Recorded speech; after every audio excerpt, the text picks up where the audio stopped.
A Voz da América fala hoje com o engenheiro Adalberto Costa Júnior, líder da UNITA, candidato à presidência de Angola nas eleições gerais de agosto de 2022. Muito bem-vindo, Sr. Engenheiro. Muito obrigado, bom dia por mais esta oportunidade de cá estar. Aproveitando a oportunidade de estar aqui nos Estados Unidos, onde os angolanos que aqui residem não vão poder votar nestas eleições de agosto, o Sr. Engenheiro escreveu num tweet o seguinte: mais de 100 países com comunidades angolanas, o registro só aconteceu em 12, 400 mil angolanos na diáspora. Só foram registados 22.560. E o Sr. Engenheiro colocou estas opções. Será má-fé, incompetência ou exclusão? Qual é a sua resposta? É claro que eu tenho uma resposta. O processo eleitoral não foi uma surpresa para quem o realizou. Foi há muito tempo previsto, planificado, e quando se tem o controle deste processo, mas não se colocam os meios, nem humanos, nem materiais, para se poder fazer o trabalho com respeito ao cidadão, a responsabilidade é exclusivamente do governo, que se mostrou absolutamente incompetente, não tenho dúvidas que usou de má fé, e é muito simples de explicar porquê. A comunidade angolana que vive fora do país, na sua maioria vive em países com experiência democrática. E nós sabemos que este voto não ia favorecer de maneira nenhuma o MPLA. E de uma previsão de 450 mil, foram recenseados menos de 5%. Portanto, eu acho que o governo angolano deve ser penalizado porque não respeita os angolanos. Qual seria o peso do círculo eleitoral da diáspora? Se faço contas do número de eleitores no círculo nacional, como deve saber, os votos dos angolanos no exterior ia todo ele para o círculo nacional. Nas eleições anteriores, isto podia eleger um mínimo de 10 deputados para 12 deputados. Portanto, não é pouco, é muita gente, se não ultrapassasse, dependente mesmo do que é que vai acontecer. Mas não ocorreu só cá fora. Lá dentro, o processo também foi assim. Partiu com poucos meios, poucas equipes, soluções muito complexas para apenas serem colocados os meios acrescidos no fim do processo. E, portanto, em Angola também se excluiu muita gente de poder votar. Do ponto de vista do registro oficioso, a oposição, de forma geral, poderia ter ajudado de alguma forma a que este processo tivesse sido melhor?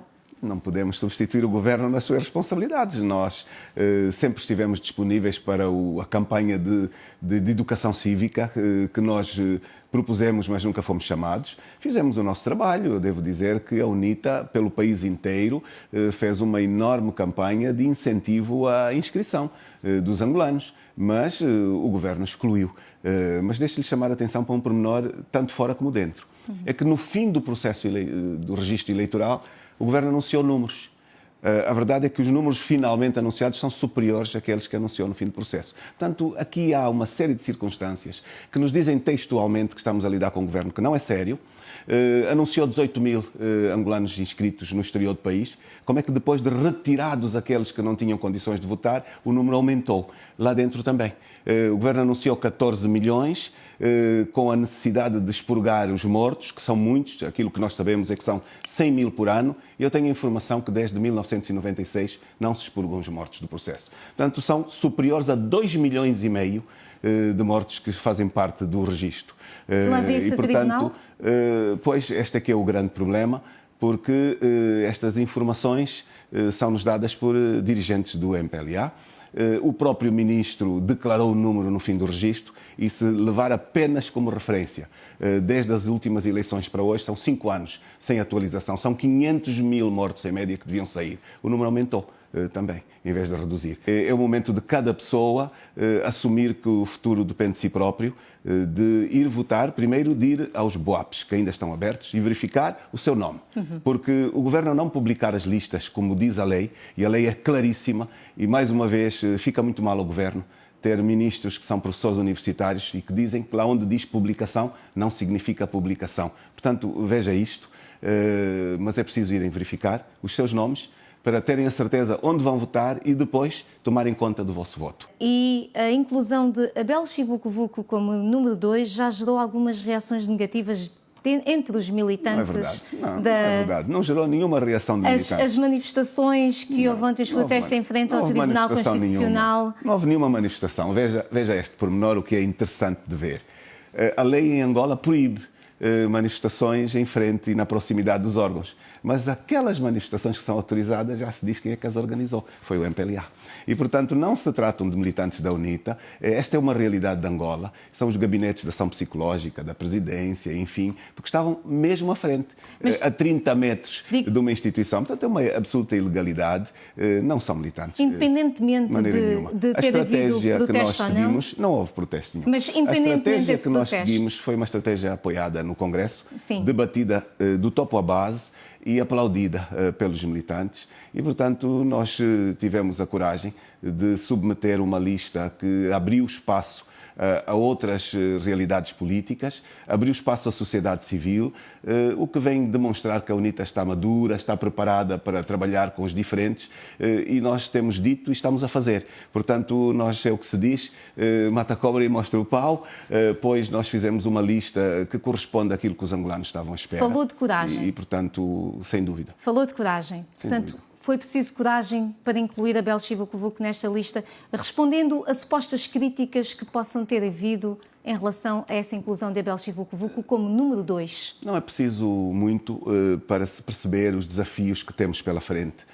A opção de dialogar com outros partidos.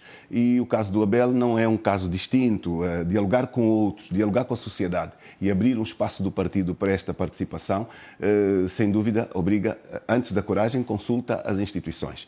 E nós fomos sempre muito cuidadosos e fomos permanentemente consultado o Congresso, a Comissão Política, o Comitê Permanente e, portanto, este é o resultado de muita votação e da auscultação interna. Seguramente, esta é a representação também da moção estratégica que levei ao Congresso e que, pelos vistos, o regime não a queria, porque ao ter-me anulado o primeiro Congresso, sabíamos que, acima de tudo, queria impedir que, na prática, este espírito, esta ideia da ampla frente para a alternância se formatasse. Ela está nas listas sob a bandeira da UNITA.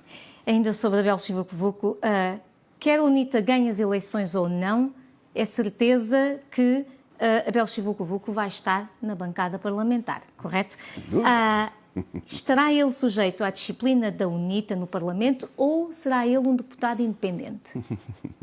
Nós temos um programa político e todos aqueles que participam na lista da UNITA assumiram o programa político. É uma visão comum para Angola.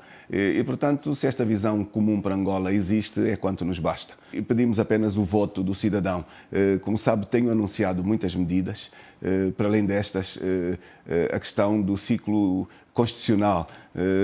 Voto na UNITA significará claramente a revisão da Constituição, a reeleição direta do Presidente da República, a diminuição dos poderes, a existência do Tribunal Eleitoral, que responda de forma diferente a esta acumulação de funções impróprias ao Tribunal Constitucional. Há cerca de 3 dezenas e qualquer coisa de mulheres na lista de deputados da UNITA. Que papel é que as mulheres têm nas políticas que a UNITA quer implementar?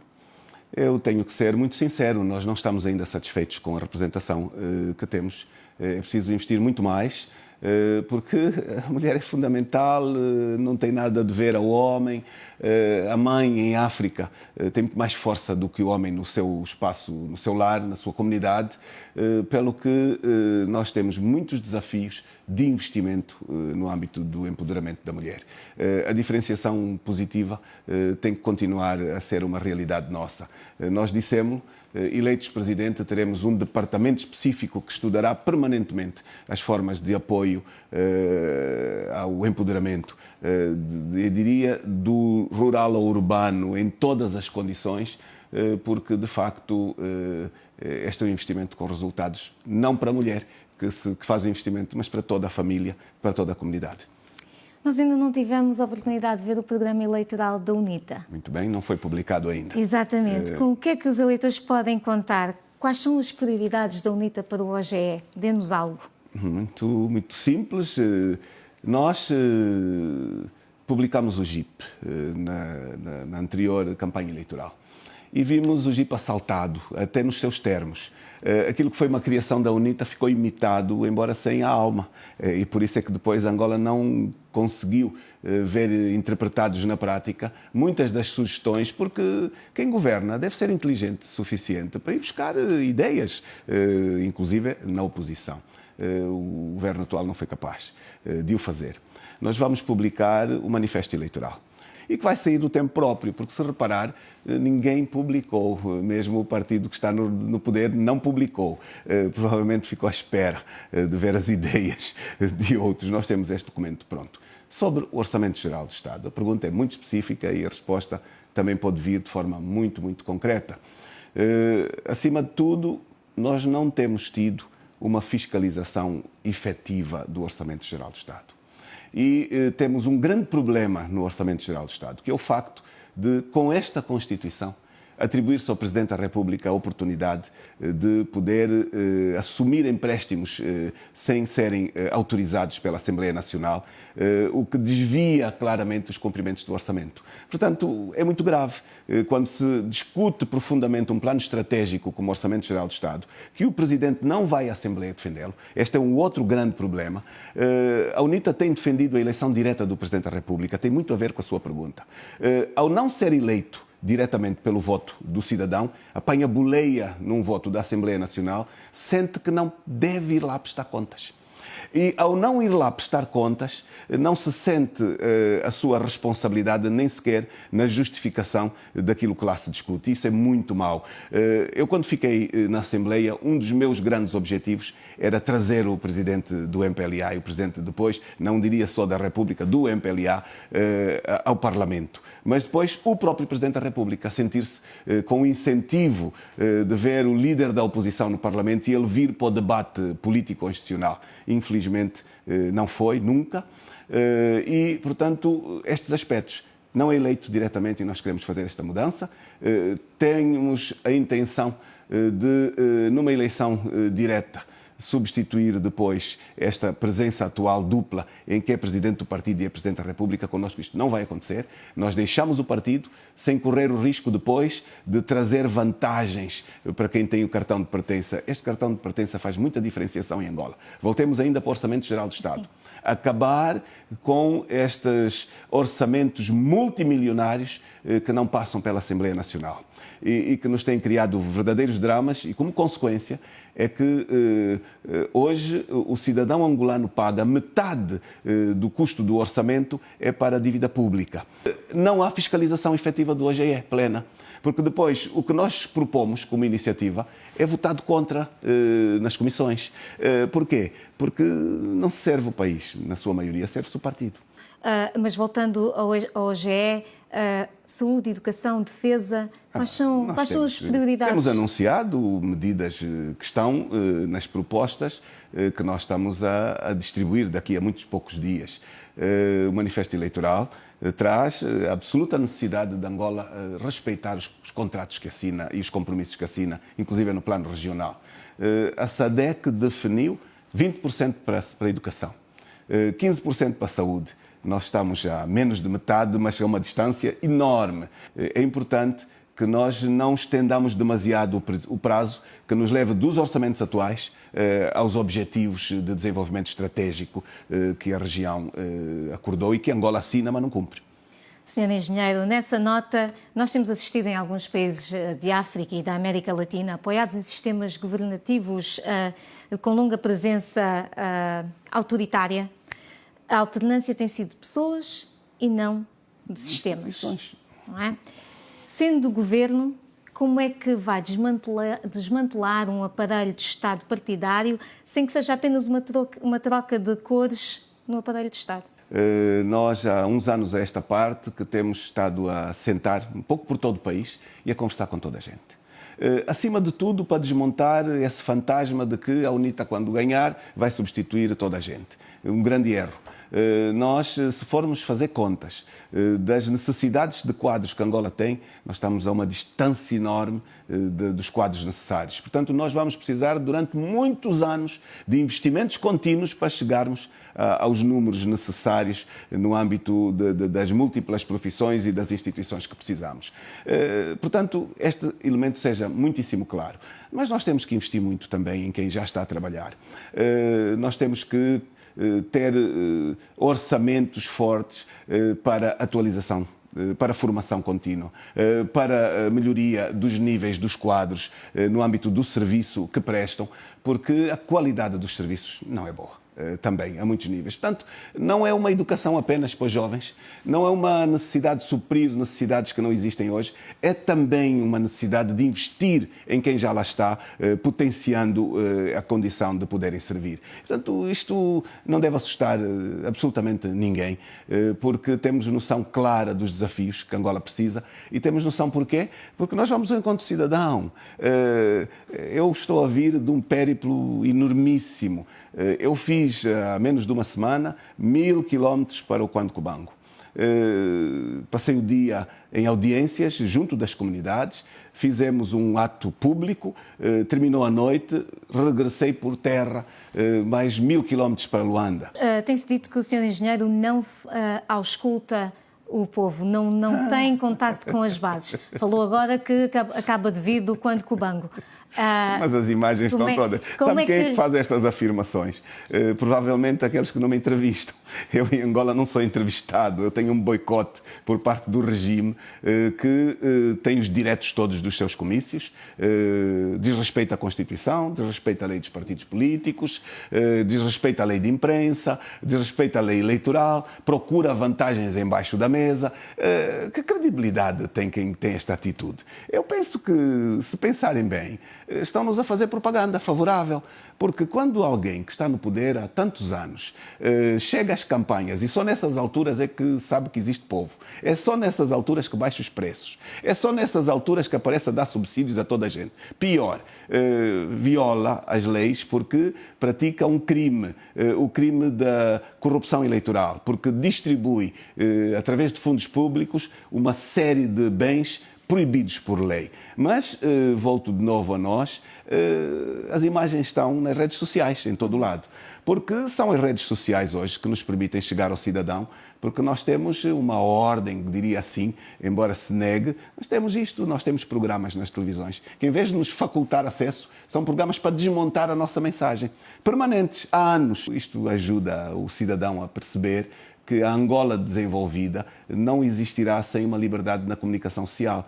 Falamos de corrupção. Mencionou corrupção e a UNITA tem criticado fortemente o combate à corrupção de João Lourenço, destacando, por exemplo, a atribuição de contratos por ajuste direto como um método que perpetua o nepotismo. Senhor Engenheiro, isto são práticas enraizadas de alguma forma que vão ficando e que não é da noite para o dia que serão alteradas. Qual é o plano da UNITA? Como é que a UNITA pensa fazer diferente? Bem, acima de tudo, o cidadão votar na mudança. Porque a continuidade já provou aquilo que é capaz e aquilo que não quer fazer. Depois de estar 46 anos no poder. E há quem diga, não é verdade porque houve a guerra. Ok, então vamos dizer, depois de 20 anos de paz, com orçamentos multimilionários, não se transformou o país na dimensão que estes orçamentos permitiam, chegar a uma altura de pré-campanha e só estar a fazer promessas, em vez de estar a fazer os balanços do que se fez, só há promessas, é a altura, de facto, de mandar este governo para casa, para ganhar respeito e sensibilidade ao seu povo. A UNITA fará mesmo diferente porque nós temos, de facto, estado em contacto de muita intimidade com o povo e isso vê-se nas múltiplas imagens que estão nas redes sociais. Nós temos também uma página que é muito fácil de aceder a ela e aqui vê-se bem o quanto a nossa proposta de governação está riquíssima, está cheia de iniciativas. Nós estivemos há pouco tempo num congresso de quadros chamado Congresso da Nação. Foi organizado por membros da sociedade civil, mas o partido de regime deixou a cadeira vazia. A minha intervenção foi: nós precisamos fazer o rewind total. Nós precisamos de acabar com estes vícios. Um fast forward. Sem dúvida, acabar com estes vícios. Mas porquê? Há também uma geração que tem uma cultura absolutamente do Estado controlador. onde asfixia a iniciativa privada. E enquanto esta geração se mantiver ali, é impossível fazer a diversificação da economia, é impossível ter a economia de mercado. Mesmo neste Congresso, houve uma pergunta dirigida aos panelistas, os panelistas da área de economia. Angola tem economia de mercado? E a resposta pronta dos especialistas foi não tem. Porquê? Porque o governo incentiva a criação de monopólios, apenas. Como eu lhe perguntei, como é que a UNITA pensa fazer diferente no que toca ao combate à corrupção? Olha, primeiro por sendo o exemplo. Eu começo pelo elemento que nos envolve pessoalmente. Nós temos uma lei, a Lei da Probidade Pública, que começa por cima a não ser respeitada. A Lei da Probidade Pública é aquela que permite o controle dos atores públicos, que limita, efetivamente, que eu, sendo ministro, negociei comigo próprio, que eu beneficie os meus familiares e os meus amigos. Mas, para isso, é preciso verificar os bens que cada um tem. A declaração de bens não é pública. E eu não concordo. Há uma lei aprovada por esta maioria que permite, diria assim, uma proteção de dados, a começar pelo Presidente da República. Eu acho que devia ser o próprio Presidente da República a dizer não quero. Eu vou publicar a minha declaração. Para quê? Para que depois, quando eu entrar, toda a gente sabe o que eu tenho, e quando eu sair, eu só posso ter uma proporção dos meus ganhos. Publicou a sua? Eu tenho a minha declaração pública também, mas não tenho nenhuma dificuldade. Até é uma boa ideia republicá-la, sem nenhuma dificuldade. Sou um defensor destas questões, mas a lei não devia limitar efetivamente esta partilha de transparência. E começando por este procedimento, eu tenho a certeza que se começaria já a responsabilizar muito o servidor público. Portanto, não promete uma mão pesada nesta... o presidente João Lourenço, quando ganhou as eleições anteriores, esse era um bocado o seu... Veja, se dissesse... Não promete essa mão pesada? Eu não sou da opinião que a solução é prender toda a gente, se é isto que me está a querer dizer. Nós temos que ter a inteligência suficiente de atrair para Angola o que é de Angola. E atrair para Angola o que é de Angola não resulta em perseguição sem uma sustentação jurídico-legal com caráter moral também. É preciso dizer isto. A UNITA levou ao Parlamento, por sua iniciativa, e foi o primeiro a fazê-lo, a Lei do Repatriamento de Capitais. Não foi o Partido do Governo que levou para a Assembleia, foi a UNITA. E esta lei não foi agendada enquanto o nosso competidor MOR não criou alguma coisa. Foi meia dúzia de artigos. E quando foi a votação, votaram contra uma belíssima lei que servia ao país. E o que é que o MPLA fez? Aprovou uma lei que foi uma lavagem, uma lavandaria. Porquê? Porque protegia completamente o roubo. O dinheiro voltava para o bolso de quem roubou. E ainda por cima esta pessoa era protegida em termos da sua identidade. E a verdade é que o governo não regulamentou a lei. Significa, afinal, não tinha interesse em fazer o repatriamento de capitais. Regulamentou sim outra coisa, a lei de punição, mas que é utilizada apenas para perseguir os seus adversários.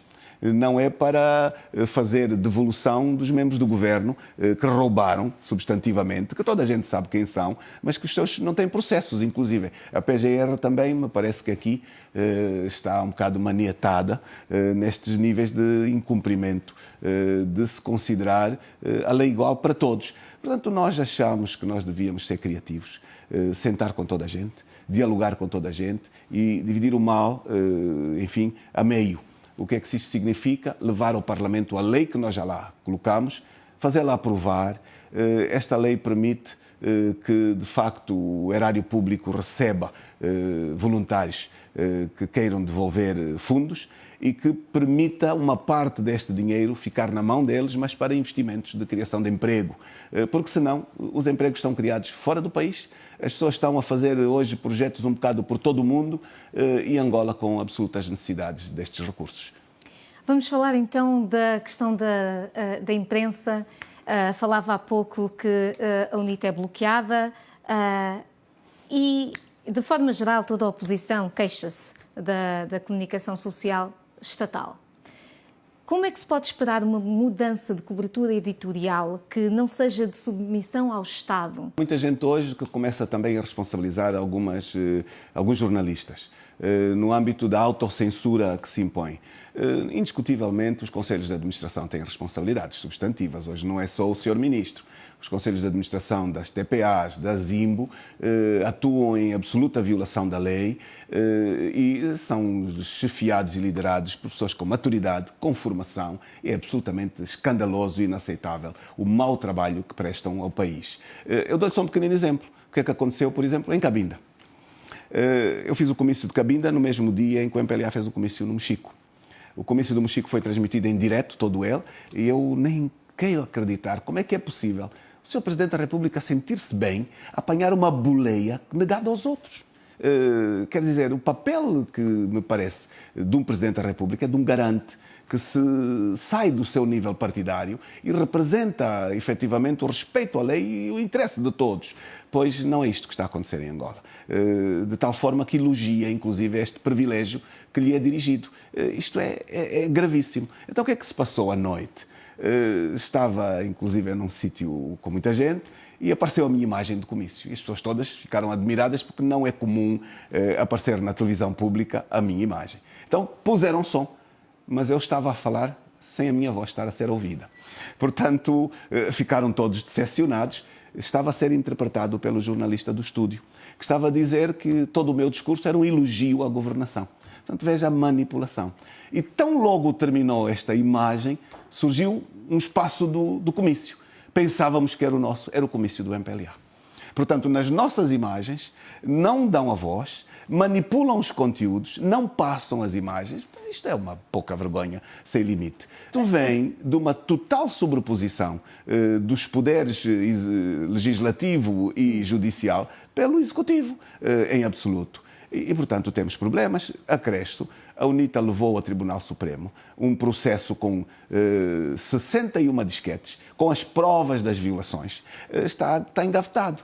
Portanto, uma cambada de gente incompetente e, efetivamente, a demonstrar um mau serviço público que nós precisamos, efetivamente, de virar o paradigma. Sobre Cabinda, o senhor engenheiro disse no mapa da democracia, Cabinda com autonomia. O que é que significa essa autonomia?